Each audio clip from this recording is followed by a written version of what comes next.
আসসালামু আলাইকুম ওয়া রাহমাতুল্লাহ।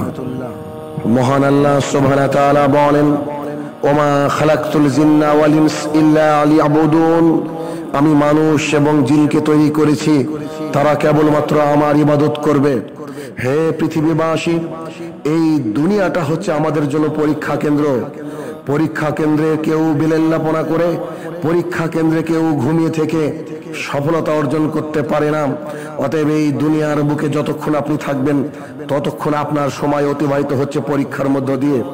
আপনি কি খেয়াল করে দেখেন না, পরীক্ষার সমস্ত প্রশ্নপত্র যেমন সহজ এবং সাবলীল হয় না, ঠিক তেমনি আল্লাহ সুবহানাহু ওয়া তাআলা কাউকে সুন্দর চেহারা বিশিষ্ট বানিয়েছেন তো কাউকে করেছেন কুৎসিত, কাউকে সুন্দর সুঠাম দেহের অধিকারী বানিয়েছেন, কাউকে বানিয়েছেন বিকলাঙ্গ।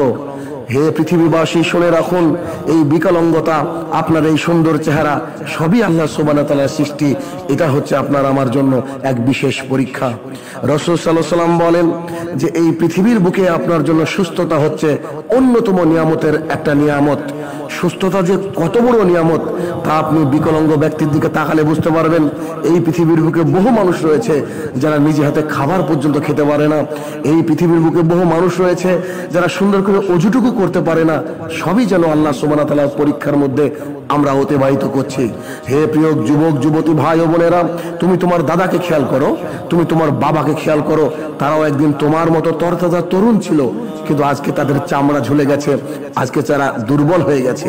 ঠিক তেমনি তোমরা একদিন দুর্বল হয়ে পড়বে। তাই সুস্থতাকে নিয়ামত হিসেবে কাজে লাগাও। রাসূল সাল্লাল্লাহু আলাইহি ওয়াসাল্লাম আল্লাহ সুবহানাহু ওয়া তাআলা কোরআনুল কারীম থেকে বলেন যে আকিমিস সালাহ, তোমরা সালাত কায়েম করো। এই কোরআনুল কারীমের মধ্যে 82 বার সালাতের কথা এসেছে। রাসূল সাল্লাল্লাহু আলাইহি ওয়াসাল্লাম বলেন, তুমি যেখানেই থাকো সালাত আদায় করো। তুমি পানির জন্য খোঁজ করছো, পানি মিলছে না, তোমাকে তায়াম্মুম করে সালাত আদায় করতে হবে। তায়াম্মুমের ব্যবস্থা নেই, ওই অবস্থায় সালাত আদায় করতে হবে। মৃত্যুর আগ পর্যন্ত সালাত আদায় করতে হবে। যুদ্ধের ময়দানে সালাত আদায় করতে হবে, কষ্টের মুহূর্তে সালাত আদায় করতে হবে।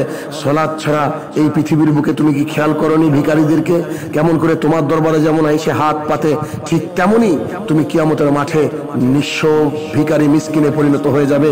তুমি সবারই কাছে হাত পাতবে, কেউ তোমার কথা শুনবে না। সুবহানাহু ওয়া তাআলা তোমার প্রতি এক রাগ মাখা দৃষ্টি নিয়ে তাকাবে। মুহাম্মদ সাল্লাল্লাহু আলাইহি ওয়াসাল্লাম তোমার থেকে দূরে চলে যাবে। আল্লাহ রাসূল সাল্লাল্লাহু আলাইহি ওয়াসাল্লাম বলছেন, আত্মীয় স্বজন তোমাকে ত্যাগ করবে। অতএব সালাত অতীব জরুরি। আজ থেকে তোমাকে প্রতিজ্ঞা করতে হবে যে আমি সালাত আদায় করব যে কোনো মূল্যে। যত দিন বেঁচে থাকবো দুনিয়ার বুকে সালাত আদায় করব।